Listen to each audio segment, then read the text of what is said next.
Pisces Sun and Rising. Welcome to your March 2023 Astro Update. It's Raina here. Happy birthday to Pisces. I'm recording this a couple of days or a few days after the new moon in your sign. So, February 23rd to be exact. And this is, the season for Pisces. And so you should be feeling that sense of being energized. And March is such a month of sea change, pardon the pun, with the Neptune connection there, because Saturn is going into your sign for the first time in around 30 years. And Aquarius, Pluto is going into Aquarius for the first time in 200 something years. So suffice it to say, March looks like it's going to be a game changer. Now, how this plays out in that particular month is a different story because I think it's easy to assume that everything is going to change overnight, and that might not be the case. I kind of have modified what I think about it, but the reason that I'm high on this month is because not only are those two things happening, but Mars is leaving Gemini for the first time in 7 months. And that's, Mars is a personal planet, so it has a very short transit, like about 6 weeks through each sign typically. So for it to be in one sign for 7 months means that wherever it is in somebody's chart, it is kind of, I don't want to say stagnant, but it, like stagnant energy, but it is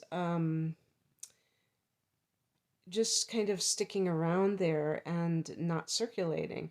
So for you, this has been in your fourth house of home and family. And an example would be if somebody is what do you call it? I was going to say remodeling their house or something, and there was some setback, and then you feel like it's never ending, a never ending project, that kind of thing.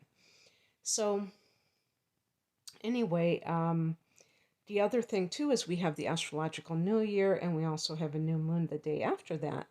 And the astrological new year is at the equinox and really symbolizes the change of seasons and the sun going into a cardinal sign, and it's the beginning of the astrological chart for the collective.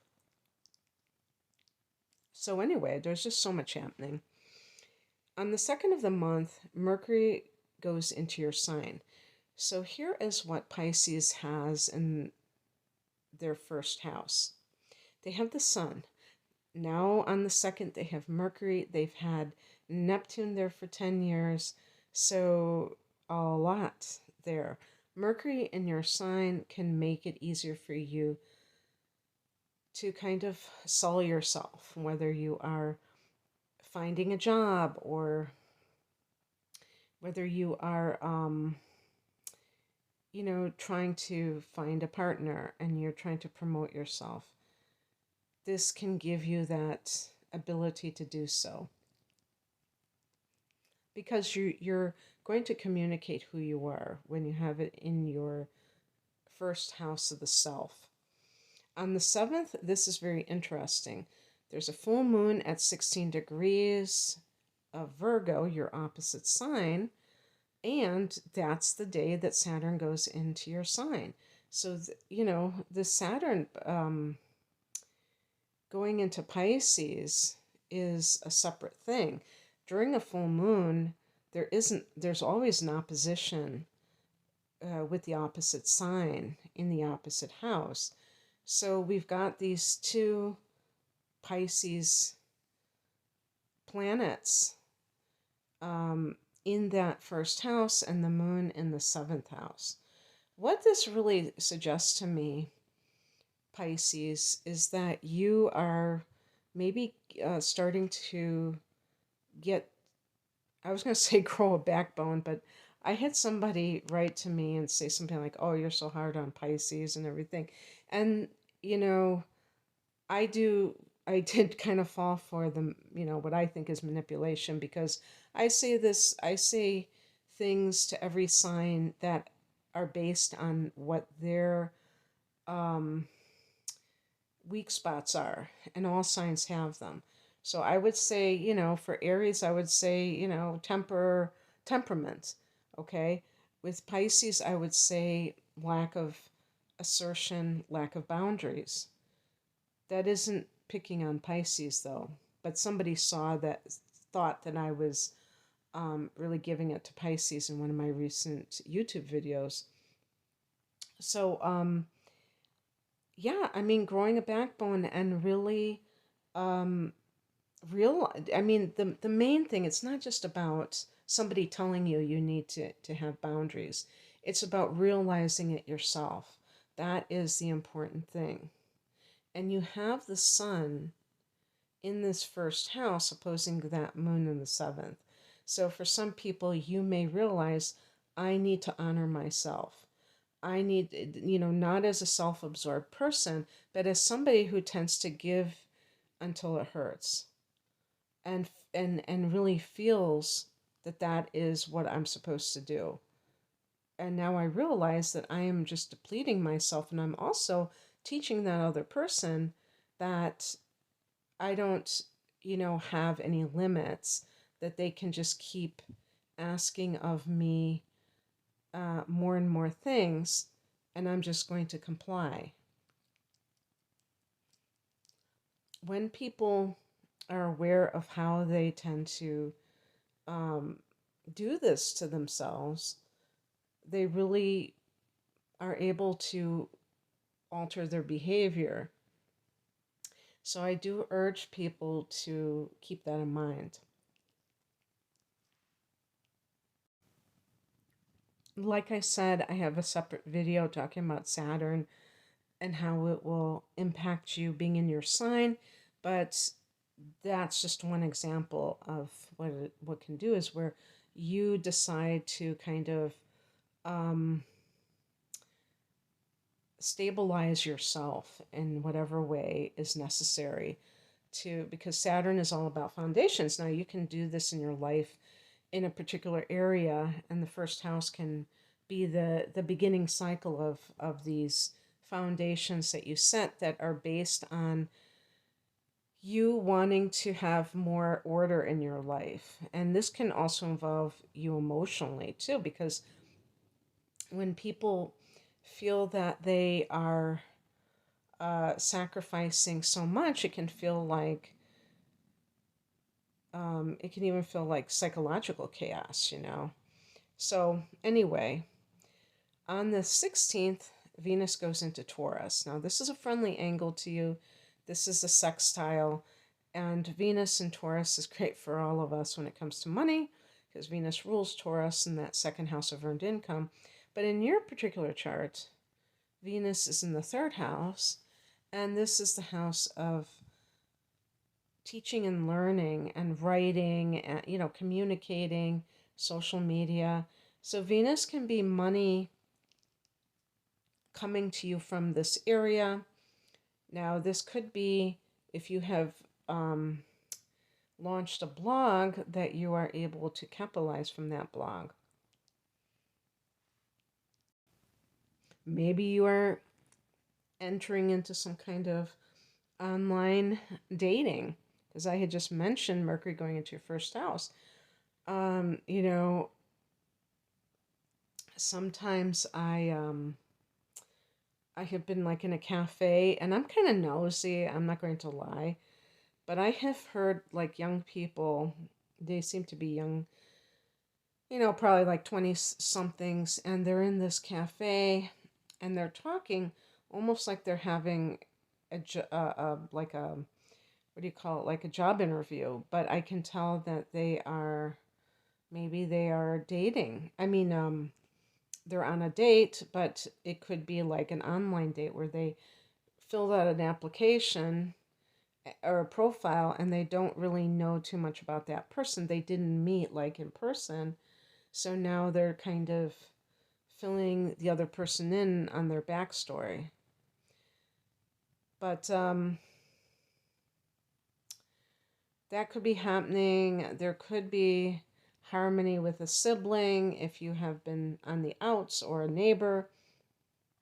This is the same day that Mars comes out of its shadow. So Gemini for you is that fourth house. And even up until this point, when Mars has been coming forward,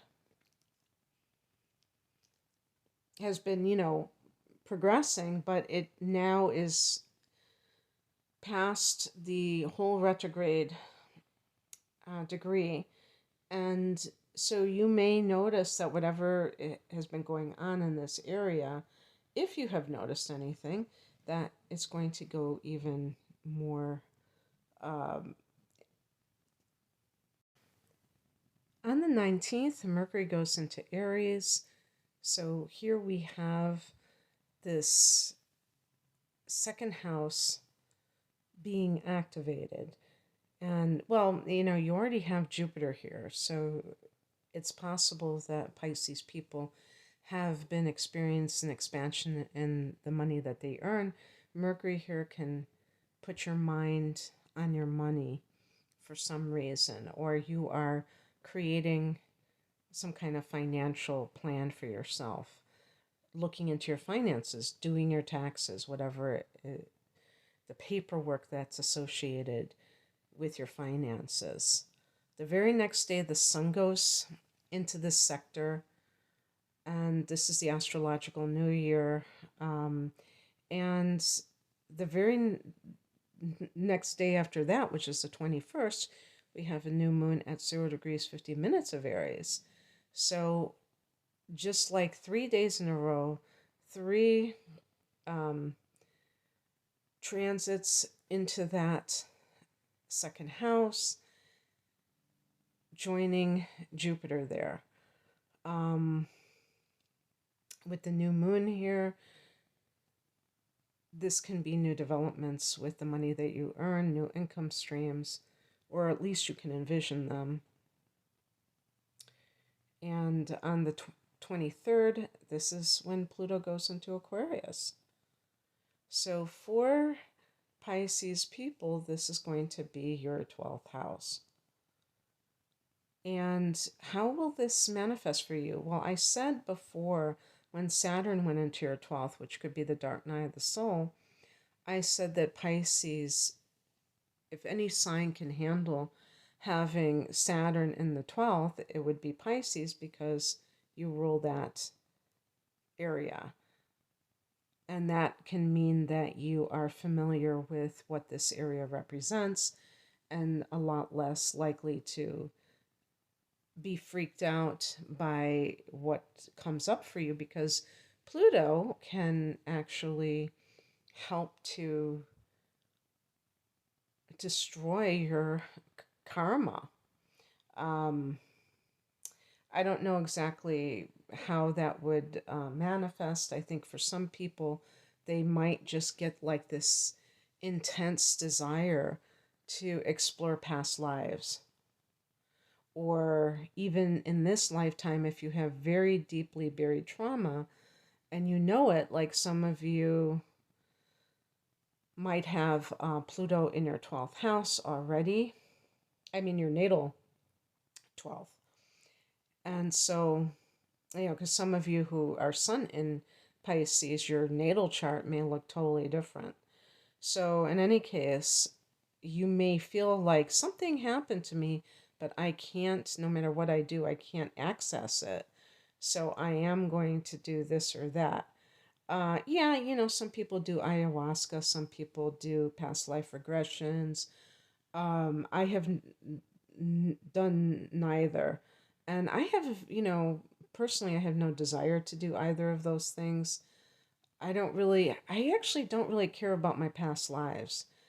And so for me, that wouldn't matter, but I'm not a Pisces. So some of you may feel like this is like the missing link, and you're going to do whatever it takes to get to that, access that experience or knowledge. This is the Akashic Records, the 12th house, which is the, the kind of like the spiritual internet, or yeah, I guess you could call it that, the database of everything that we've ever done as humans, or that I assume it's everybody in created in any kind of world has done of this dimension. And so I'm not going to talk too much about that because Pluto is only going to go up to 0 degrees of Aquarius. It's going to go back into your 11th house